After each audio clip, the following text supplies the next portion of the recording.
Mothercraft Herbal, who is a herbalist and conscious parenting expert. And she's definitely one of my inspirations for how I want to mother Rian. And I connected with Danielle actually during the COVID lockdown, and we had an amazing conversation back then. I think that was in 2020. Yeah. And when I was sharing about my book, Danielle generously offered to read the book as one of my inner circle readers. So she read the book before it went to print. And we're just going to have a lovely conversation about her thoughts on moving from fear to trust and the story and the message for this time. So, Danielle, thank you so much for joining me here today. Oh, thank you so much for having me, Aisling. I really enjoyed the book, and I think there were there were a few things that I was hoping to chat about, but I think the one um, especially that I feel rings true like across the board today as like a consciousness and what we are facing as humanity is, strengthening what you oppose. And your wisdom and your ability during that time, after being so invested in something, to have the courage to say, or actually to have the courage to look at it and see that you were actually strengthening the thing that you were fighting. Yeah. And we're so polarized today with everything, and I think that really there was an acceleration in 2020 with that. And you can name a host of topics that we've seen play out on the world stage. And they all really come down to what you wrote about, which is rather than, the work is really going within. The work is not fighting the resistance. And it's really, like you say in the book, focusing on your world, creating your goodness, and rather than focusing on what's not right. So I think that really struck me the most out of the book, because I felt it was such medicine for our time. I think so many are caught. They're really caught in the opposition, whatever that is, on both sides, or, because there's been this paradigm of two sides, this right, wrong, your side, my side, whatever. And can we step back and see that, opposing the other is not, it's not shifting anything. It's actually feeding that. So, yeah, I really connected with that. And I found myself, as I was reading that chapter, it was like a laundry list of all the places where there's fighting the opposition. With no real progress. Yeah. But you kind of turned that around. You were like, yes, I've invested all this. Yes, I've put all of my energy into this, but it's not where I need to be now. And I think it's much easier, and I think many people do, just stay on the track that they've already forged, because it's easier. Yeah. The other requires a whole rewiring of beliefs and really deep work. I love that you shared that, because I think that a huge part of my understanding around all of this came from the Girl Against Fluoride campaign, and I was just like in the the mode of like resisting against the outer, resisting against it. But when I actually look back and I shared that process in the journey of how I was even applying that to my own self, I was in resistance to my own self.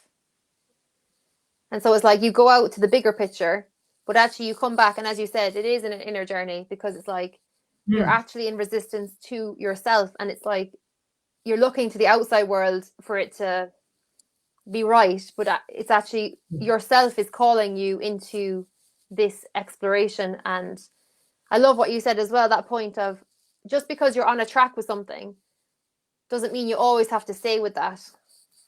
And that's why I feel the message of moving first trust is such an important message, because it's really being able to go, okay, I'm here, I'm in the known, this is my world, this is my reality. But if you're called to do something else, it requires that you move into the unknown. And so my massive call and, you know, reminder to everyone is to be able to trust in the unknown, to take those leaps and to be courageous, to go, do you know what? This isn't working for me anymore. I'm actually called to do a completely different thing, and I'm going to trust that.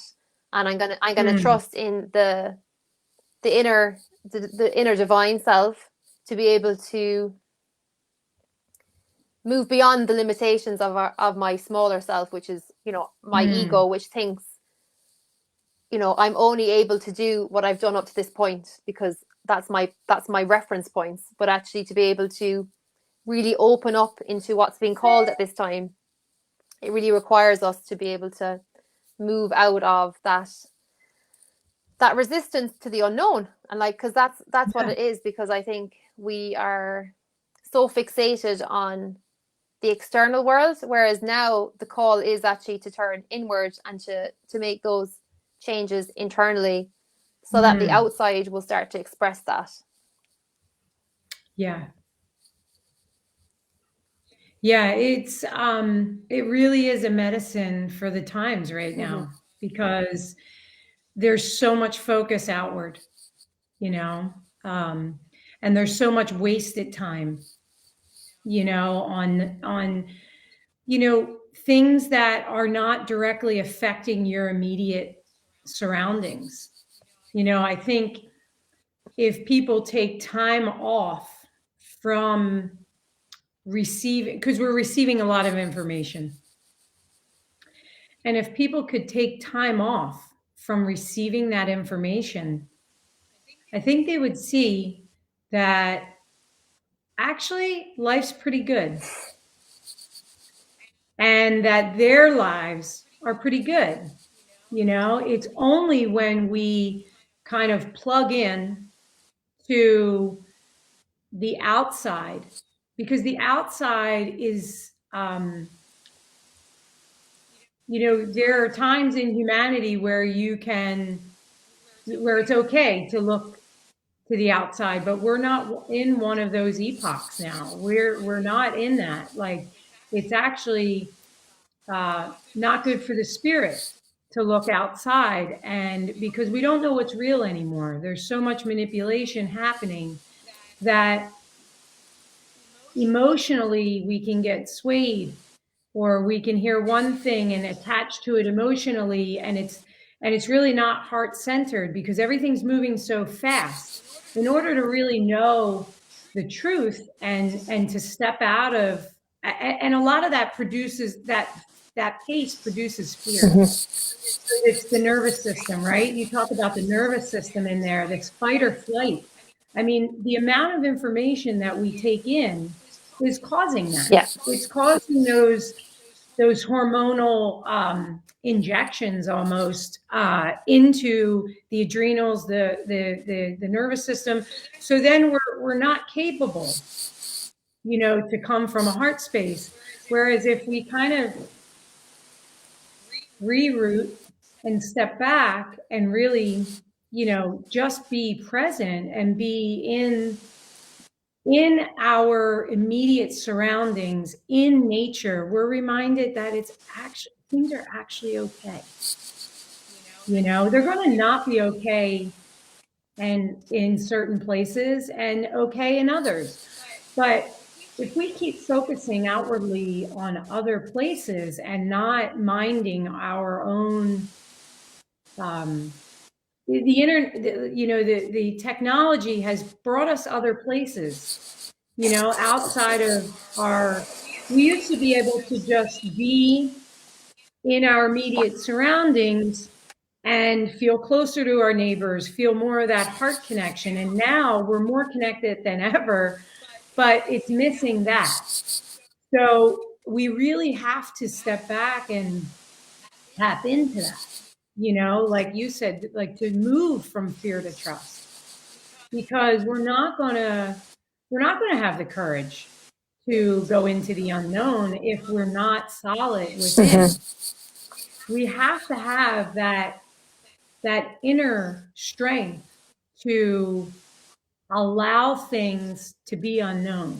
Yeah, absolutely. And I love that, because I think, as you say, this culture has been created that we are living outside of ourselves, and that's been very jarring to the nervous system. And when you're in that state, you're not able to connect to that inner anchor and that inner stability of feeling like completely in your body, completely present. And then you're going to be more fearful of the unknown, because your actual nervous system and your whole physiology is in a state of stress. It's in like survival mode. So again, the unknown then will be seen as very, very threatening when you're in that state. Whereas when you can cultivate your body being in like centered and parasympathetic nervous system, where your body is in like rest and digest, where you just feel at ease, and when you just feel at ease in your body, how you feel when you're walking by the beach, when you're in the woods, when you're hearing the birds and you're just completely in your own world. Yes. That's when you're able to hear that wisdom, that voice that says, go do this, or, follow this thread.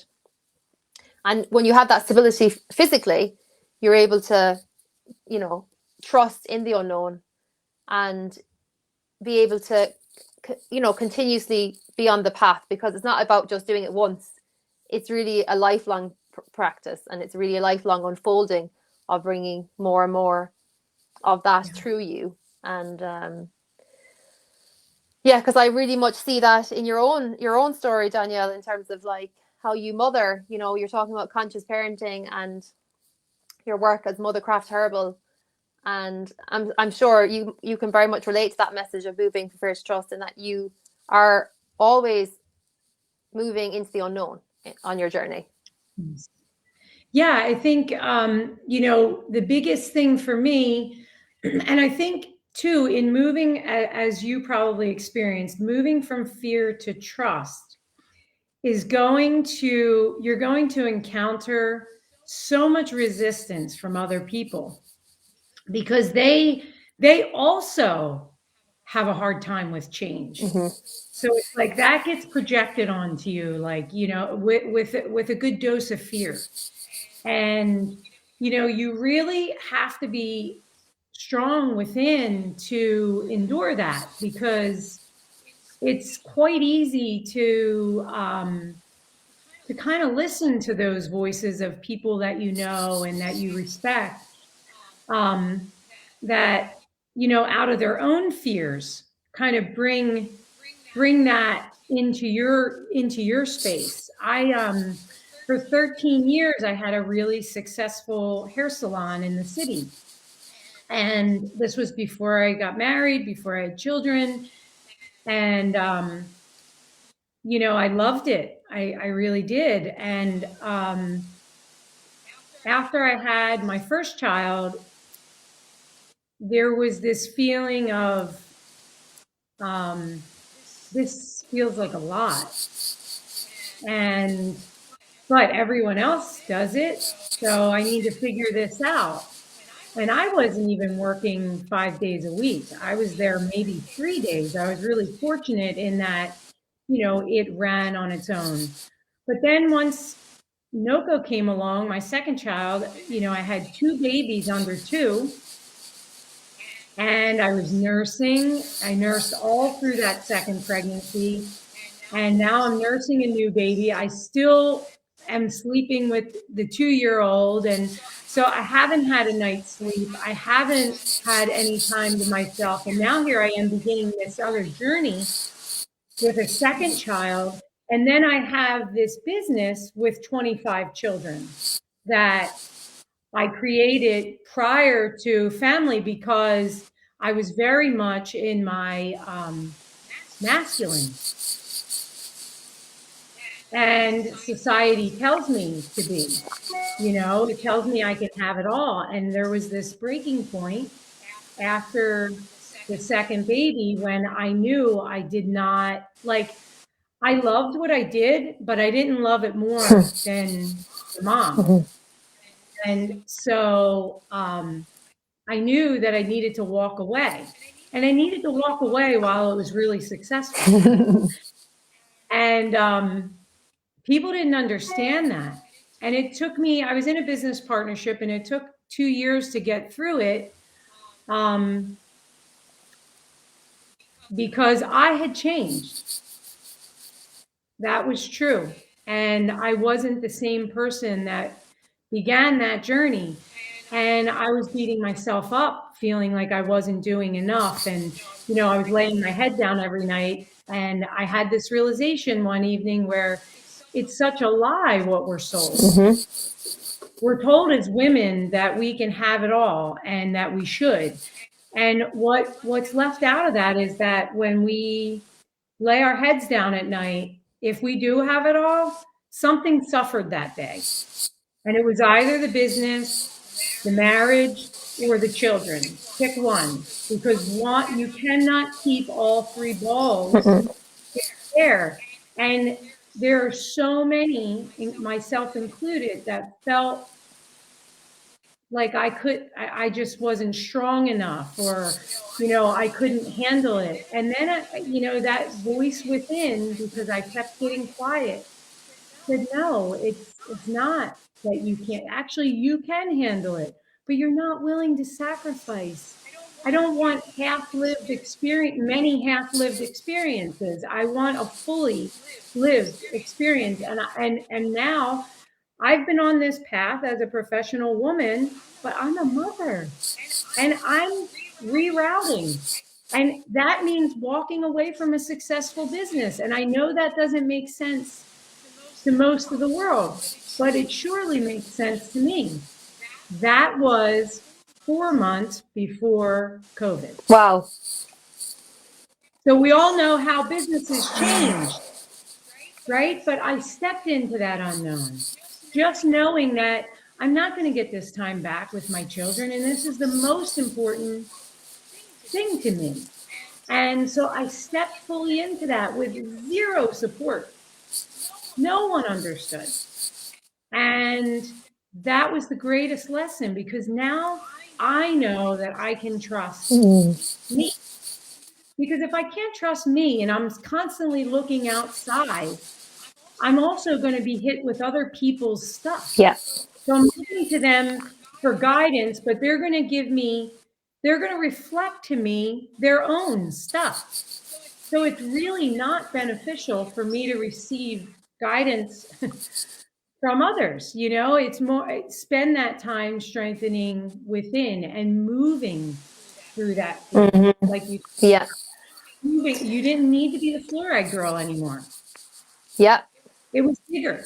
That was a stepping stone to the bigger picture, but I'm sure there were people that, that's who you still are. Yeah. And I actually had such fear about coming and sharing that publicly, because I was like, oh my God, I'm going to be attacked, how could you possibly, you're giving up. And it was like, no, I'm actually evolving. This is going to be so much.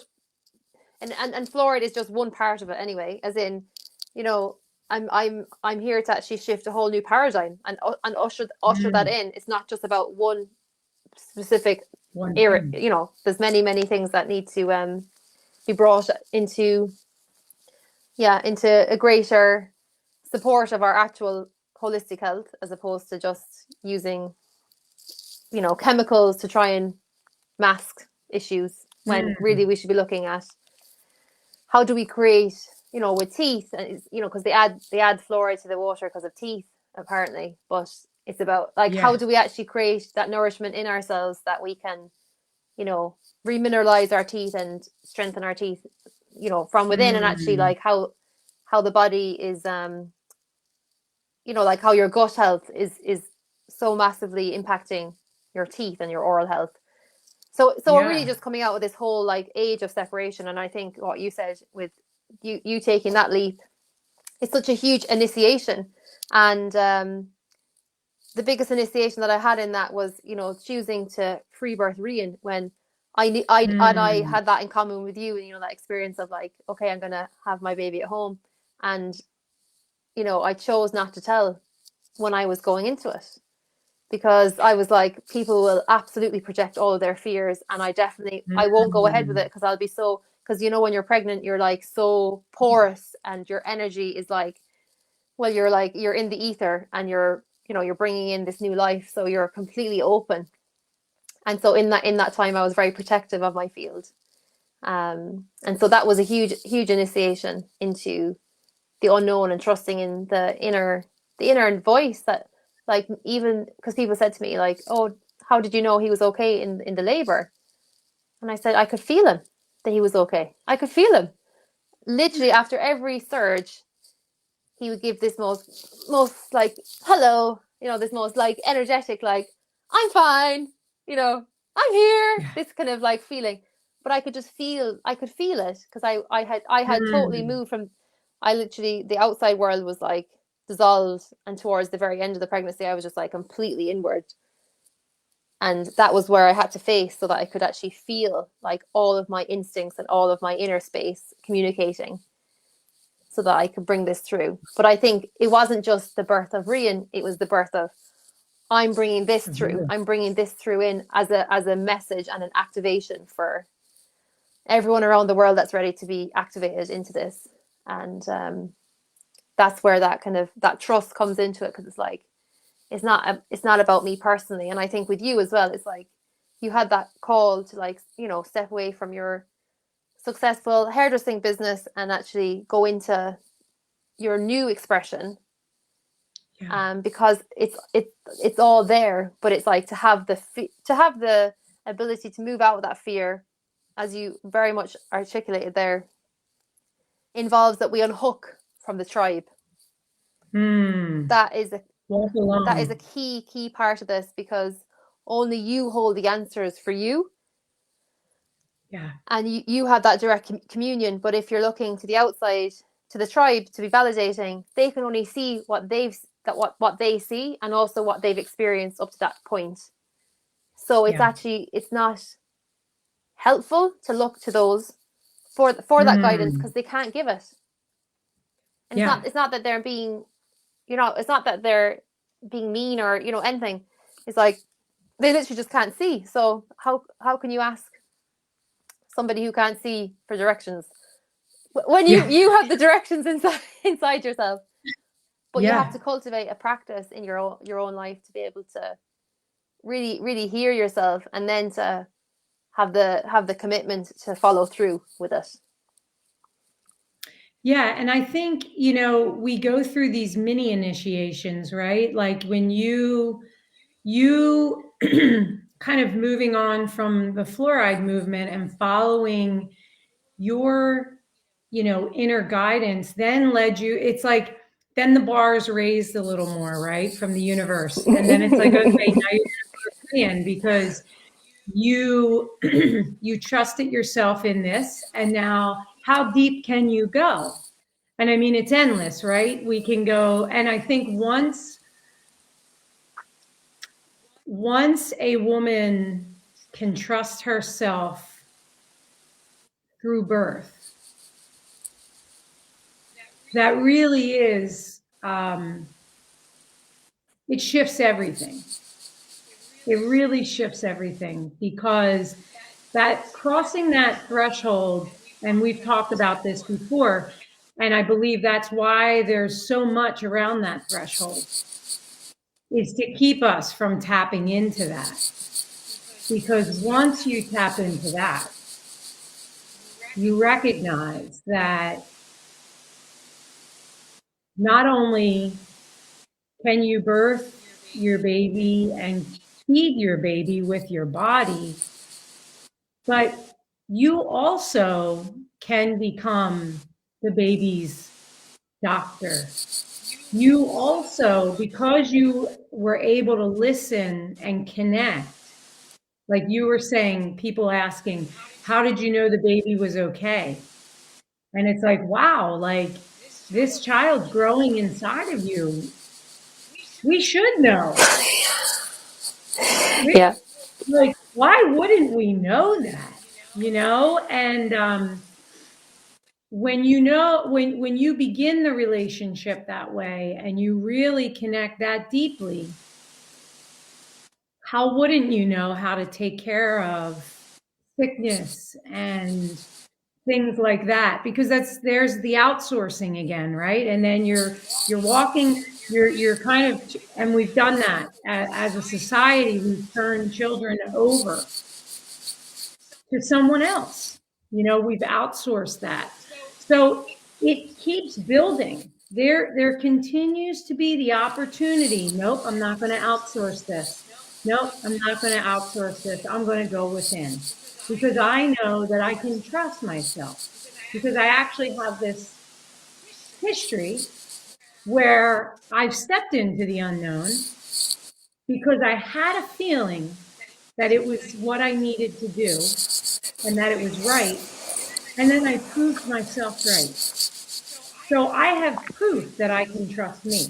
I have no proof in trusting others, And the more I think we do that, the less the fear is there, and the more the nervous system we feel safe Yeah. within ourselves. Yeah. That safety, that place that we're looking for someone to tell us we're okay, is actually inside. Yeah. Right? We already have it. So, and I think we all do just want to feel safe. And we all do want to move from fear to trust. And for some of us, it feels really scary, But I think what you've laid out is, through your story, people can see the steps, the decisions. By you sharing, they're like, oh, that's what she did. That's what she did.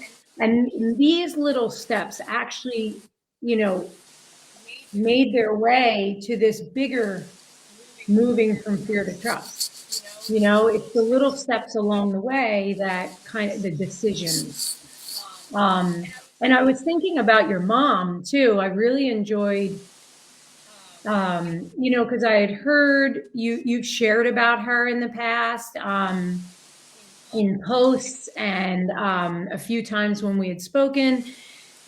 And you had such a great example in someone who went against the grain, didn't just cave to, what everyone else was doing, was kind of okay with beating to the marching to the beat of her own drum. But then also, the one thing that stuck out to me in the beginning of what you saw modeled in your childhood was her respect and compassion for your dad. She allowed that to be.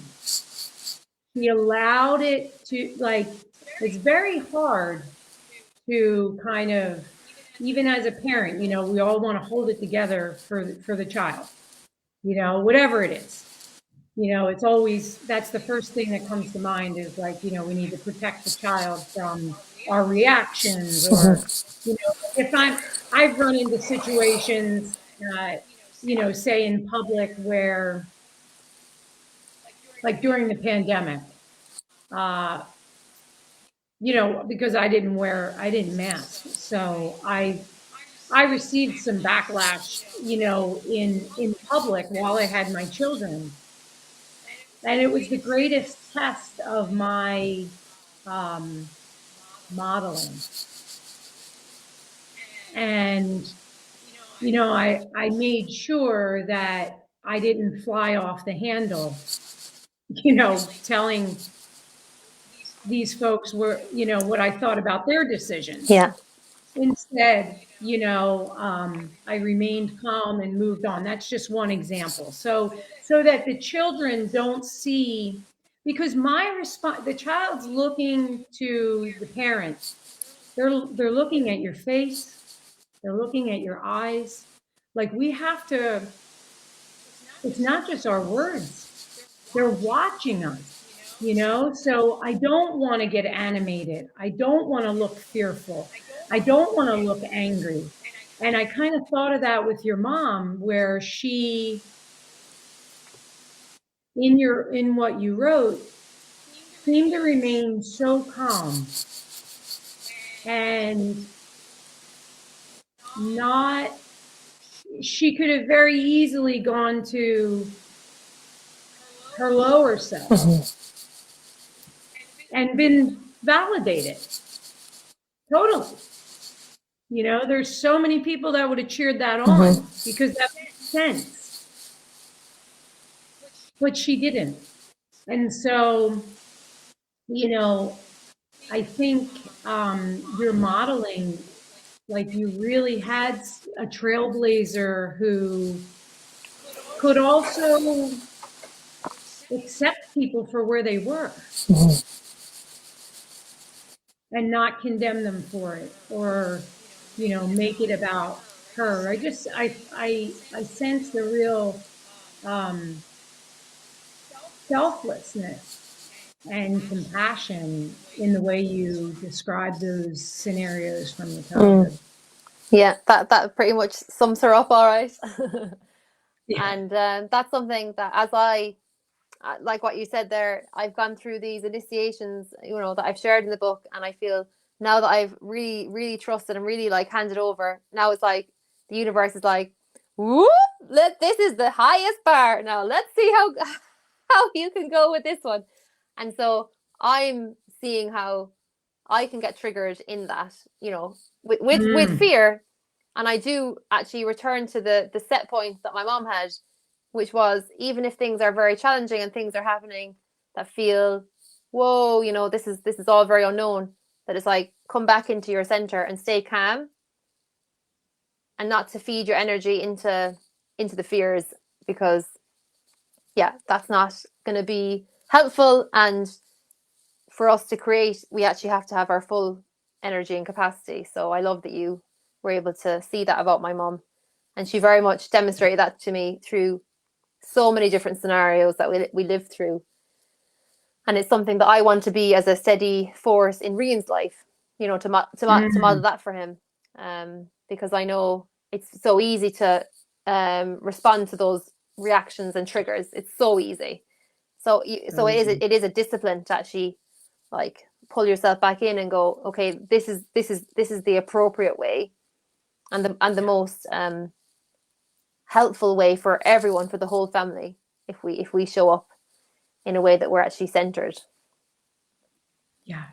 I think, spending many years on the yogic path and self-help path and spiritual path, and really doing a lot of work, but also being single,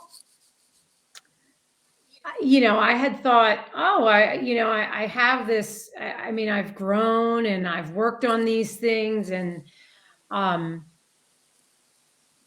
then you get married, and it's like, your shortcomings are right here, and it's like easy to work on your stuff and do all that when you have, and this is like prior to kids, you have 2 hours in the morning for your spiritual practice and your yoga practice and all of this. But like, becoming a mom, and I think that was really what it's like. We have to recognize, where's the spiritual path? Where's the path of growing? And for me, I recognize that even though we're taught to look outside the home, there is a tremendous spiritual path and personal journey that can develop within the family. Like in India, they would call it, the householder, right? You either became, a holy man or a householder. And I used to see them as very different. I don't now, because if I need 2 hours to prepare myself to deal with my day, I haven't really done the work. Exactly. Right? So you go into the family container and it's like, Fast, fast, fast. how are you, like, you are being compressed some days so much, like whether it's lack of sleep or, whatever stage you're in with the children, running around, fully devoting everything. And it's like, and then maybe they're each having a bad day, and you're managing so many things in the day to day, and it's like, if you can stay centered amongst that all that stuff happening, that's real spiritual work. Mm-hmm. It's like, it's easy to stay calm when there's no outside triggers. Yes. It's easy to, but like, what about in the moment? How are you responding in the moment when the pressure is there? Mm-hmm. And we can make our spiritual practice. I mean, we can learn to move from fear to trust just in these little day-to-day moments. We have a choice, how we respond. Oh, I know. It's such an opportunity and such a place of absolute like self-excavation, and being able to rewrite our story actually happens through the family, through the home. And I think bringing the value back to that, and seeing the devotion in that, I think that's where I get that from you and your life, and that's what I hope to live into as well in my journey with mothering Rian and creating our family. And I think that the more that we do that, the more that we're able to come back into our center, because I think again we're being pulled out in so many directions, that coming back to the home is actually where it's at, and that's where the work is. Yeah, and that's where we heal our family. That's where we heal the trauma. That's where we heal the lineage. That's where we heal the ancestors. Right there. Mm-hmm. Like, we can do so much right there. What was it? Was it Gandhi? That one quote of like, if you want to change the world, change yourself, change your home. Like, that's where it needs to start. It's not, like you said, it's not opposing what needs, all the things that are wrong. It's just, what is right, and really focusing on that in your own little microcosm. Yeah. Because if we're all doing that, then that can just ripple out. But our consciousness is being pulled out. And I think that's what people are so busy and so distracted.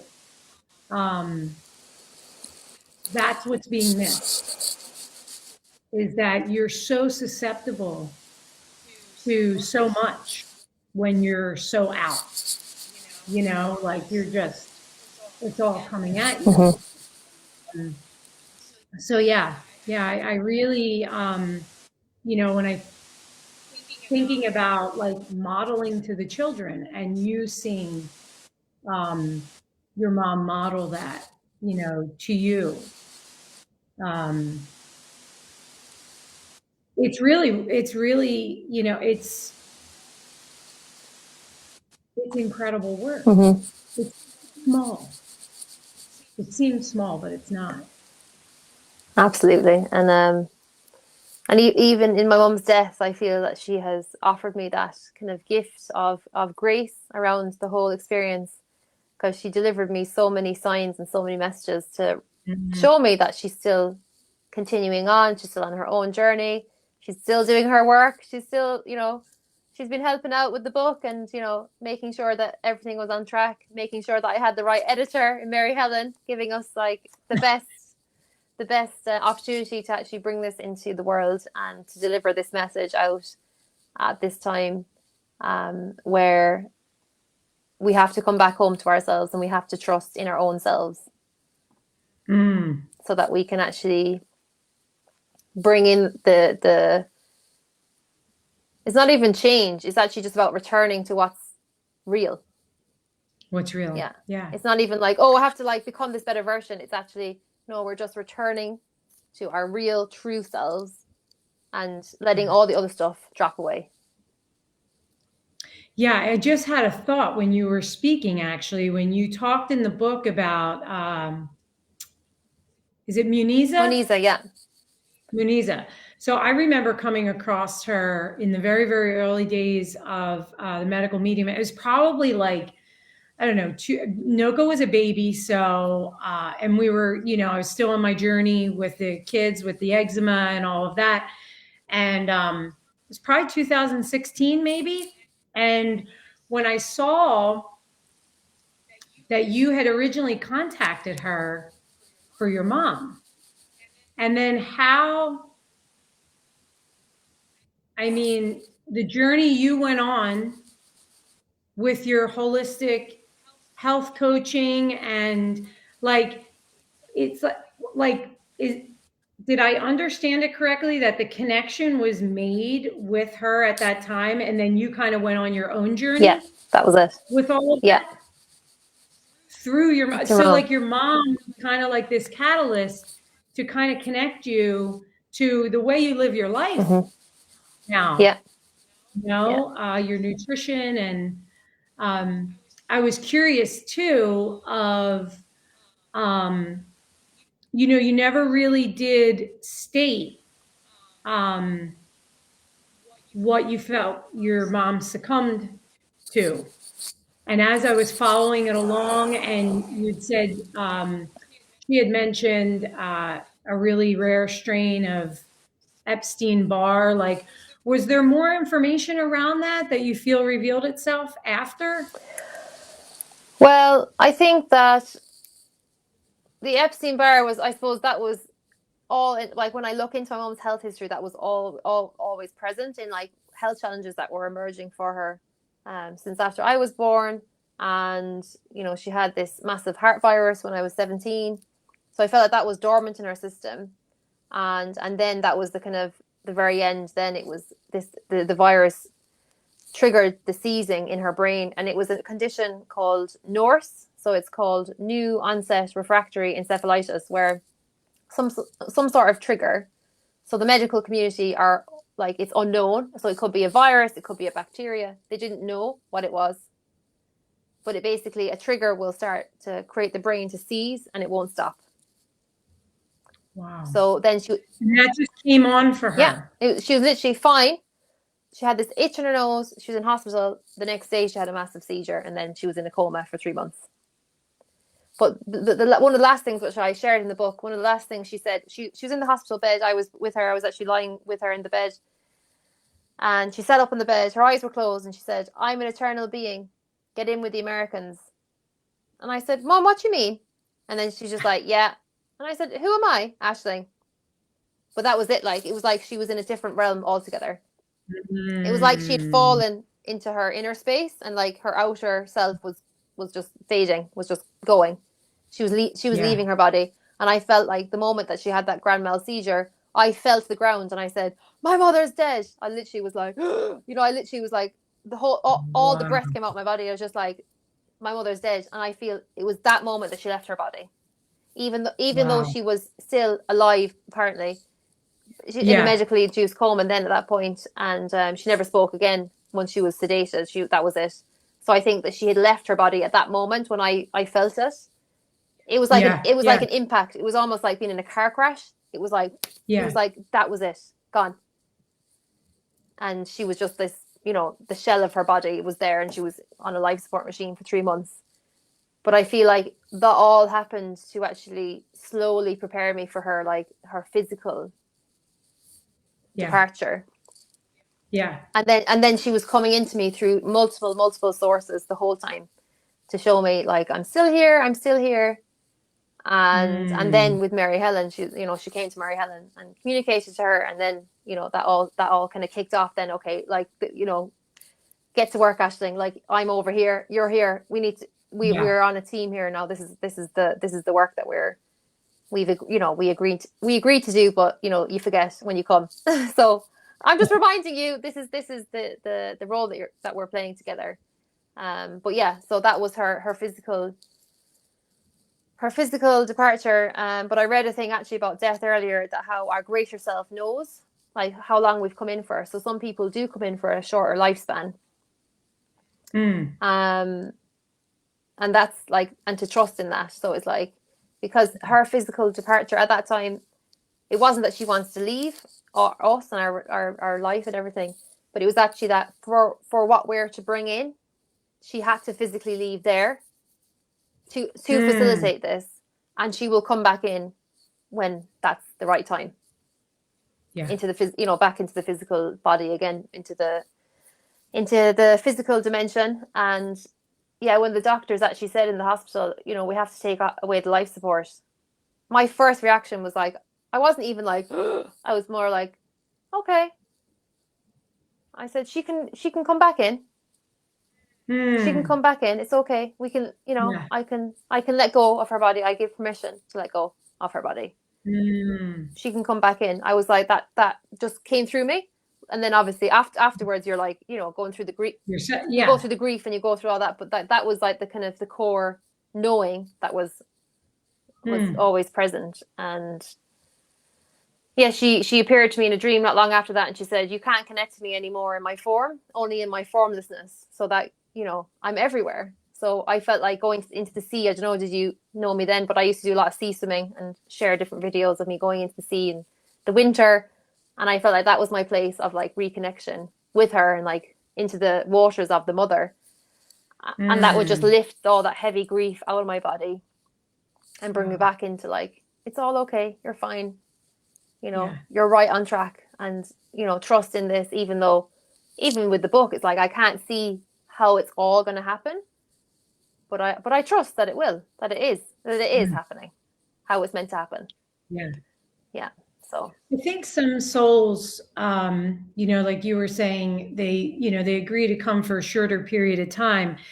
And I think that a lot of times, well, obviously the physical body can be a hindrance, but I think the karmas of the soul can be a hindrance as well. That once they can kind of be free of the body, they can actually do more. And I felt that my relationship with my father got deeper after he passed, and feel more connected after. And I had similar experiences as you, where there were these moments of knowing, you know, as the, you know, I always felt kind of worried to say it out loud. But the truth is that death, for me, being around death, was very enlightening and beautiful. And obviously sad when out of that, you know, you talked about that, like the knowing, and then of course you have the grief. Like there's something that happens where you're connected to the spiritual during that passage, where there's a knowing that knows that everything that's happening is so right. Even though the person has to leave, you know how right it is. That doesn't say that you're not sad, you know, after the fact, but there is this beyond physical I, the only word, I guess, like magic. Mm-hmm. It's very similar to birth. Mm-hmm. Another realm opens up. Yeah. You're just in another, and if you're tuned in, you're aware that you're in this other realm, and you can see how they are in and out. Mm-hmm. They are definitely in another realm. As some, with a death that's not, obviously immediate. You can see the stages of it, the letting go, Mm-hmm. the actual, and then the full detachment. But that full detachment that happens is purely physical. There's so much other detachment that's happening, like prior to that, like in the other realms, Yeah. the spiritual realm. And, it's like their soul's somewhere else doing something else while still kind of occupied in this body. So yeah, I think that if we can be open to death in that way, there's so much beauty in it as well. When we can see beyond. I think the suffering happens when we think that this body is all there is. Yeah. That, but you were coming from, and your mother was coming from a place of something so much bigger, an understanding of something so much bigger, that really there was something shifting, and that was just the body. But the connection, the soul connection, it's just there. And there's communication always Yeah. from there. Always, always. So before we close, what are your final words on moving from fear to trust, and what you'd like to share with everyone listening? I think really just, I think with your book, the reminder that our own lives really are our medicine. If we can tune in, if we can be present enough with ourselves, we can see that